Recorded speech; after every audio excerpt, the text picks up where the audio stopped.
நேத்து பெஞ்ச மழையில இன்னைக்கு முளைக்காத ஒரு காலம் அந்த திருச்சி ரமேஷ் யாரு அறநிலையத்துறை அமைச்சர். நேத்து பேசிருக்கான மழை இன்னும் முளைக்கவே இல்ல, இப்படிதான் இருக்கு.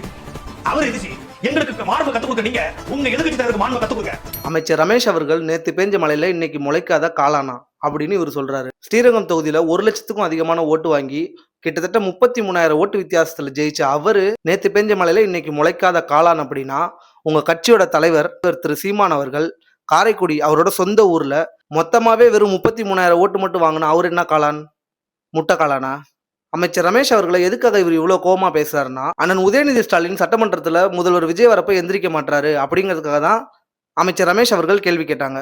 அண்ணன் உதயநிதியை கேள்வி கேட்டோடனே துரைமுருகன் அவர்களுக்கு கோவம் வந்துருச்சு. ஏன்னா தன்னோட ஓனரை திட்டினா கோவம் வரும்ல.